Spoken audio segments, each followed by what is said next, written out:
Hello. Greetings from California. Sorry I'm not there. Anne asked me to tell you a little bit about why we decided to do a paradox group. And I'm trying to kind of give you a little history.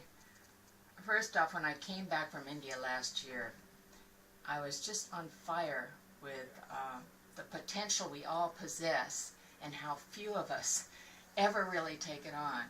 And it's important. I felt like, well, everybody has a seat here in this world. And most of us hold back because we doubt ourselves, we don't think we have enough education or experience or whatever. And I feel like now is the time, because the world is in a chaos. And if we can't be balanced and we can't love ourselves, how can we share anything with anybody else? So I remembered back, I met Dan and Ava 16 years ago in Perth, and I remember, looking at my own paradox report, and they showed me strengths that I didn't even know I had because they were so easy.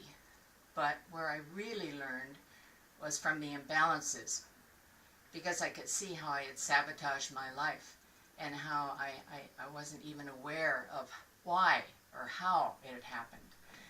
So anyway, when I came back from India this time, Anne and I got together and I said, well, Anne, I'm not interested in helping companies develop their employees or train their employees or use Harrison for selection.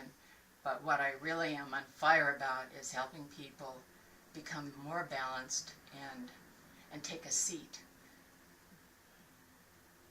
Recognize their own strengths. Love themselves.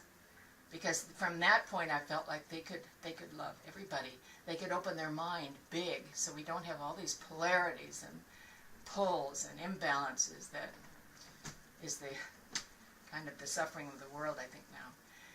Anyway, we started these groups in our living room, and the first group was just friends, because we wanted to make sure that we practiced on somebody that loved us anyway, whatever we did. And we learned a lot. We learned how valuable listening is, and that you can't stuff this down somebody's throat. We started by giving them lots of homework so that they would stagger in every week without their reports done. And then we learned that what we really are trying to do is help people integrate these paradoxes into their life and reflect and see if they can see what's happening.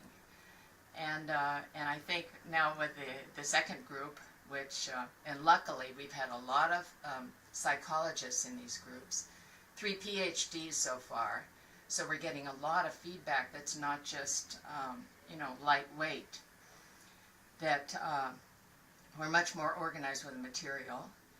Anne has gotten the reports so that we take them in sections and we don't try to overload them, and we try to develop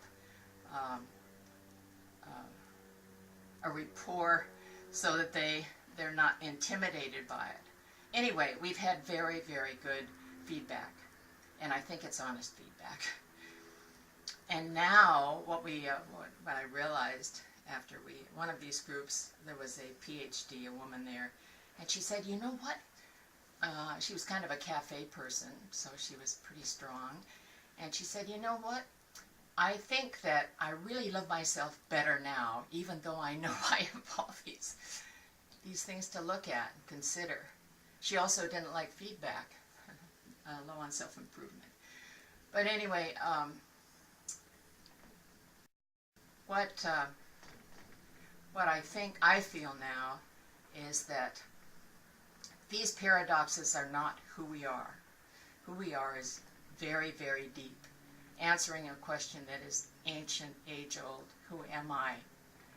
But what happens, we get so distracted by these pushes and pulls within ourselves that we can't really take ourselves in. We can't really recognize who we are, our essential nature.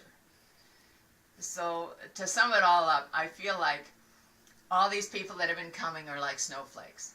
There are no two that are the same. so different. But underneath it all, they're all made of the same thing, water.